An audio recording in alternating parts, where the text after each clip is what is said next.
3, 2, 1. Сакаш да направиш забавно видео, како за социјалните мрежи, или пак нешто посериозно, како за телевизија.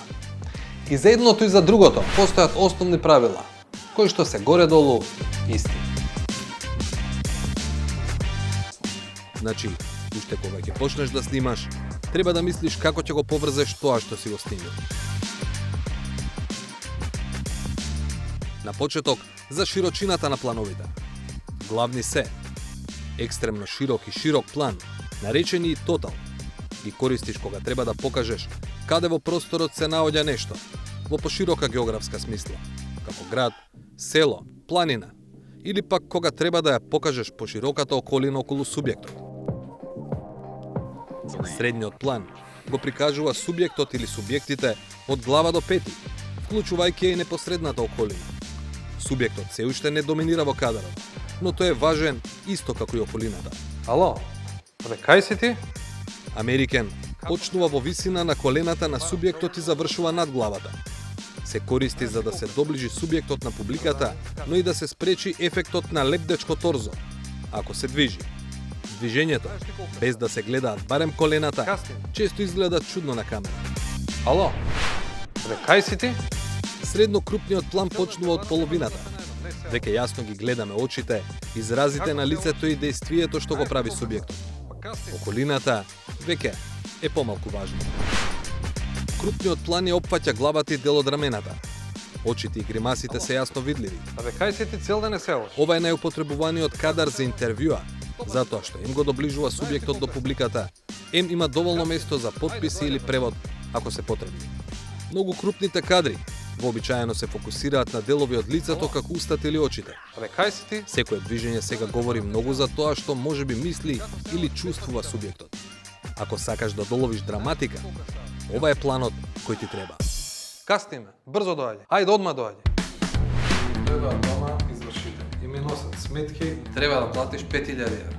Како публиката ќе го доживее субјектот кој го снимаш, зависи од ракурсот, односно аголот на снимање. Кога снимаш со така наречен долен ракурс, тогаш му даваш поголема важност на субјектот. Тој изгледа поголем отколку што е. Доминира.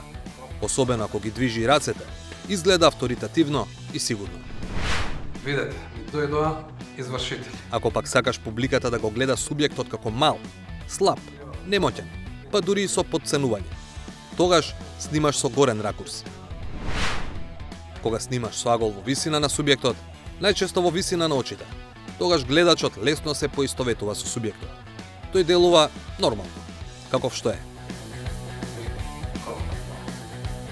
Значи, уште еднаш, ти требаат кадри со различен план и ракурс, за да можеш на крај, во монтажа, да доловиш просторно и временски логично дејство. Со други зборови, тоа се нарекува секвенца. Еве истата секвенца, но многу пократка. Добиваме помалку информации за околината, но крупните кадри придонесуваат за помалку време да се раскаже горе-долу истата работа. А ако си креативен, може и речи си експресно. Но не заборавај на уште неколку основни правила. Првото е така наречената рампа. Ако снимаш разговор меѓу двајца, меѓу нив постои замислена линија. Избери од која страна ќе снимаш и не ја менувај. Позицијата на камерата може да се менува, но да не ја поминува линијата.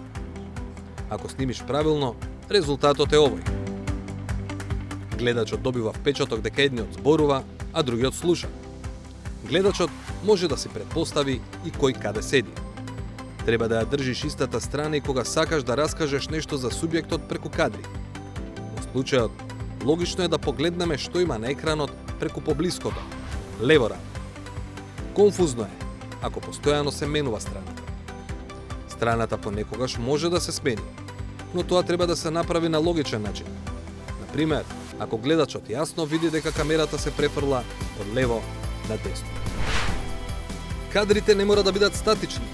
Можеш да креираш очекување со така наречен тилт, кога камерата се движи од горе надолу или обратно, со почеток и крај кои објаснуваат некое дејство.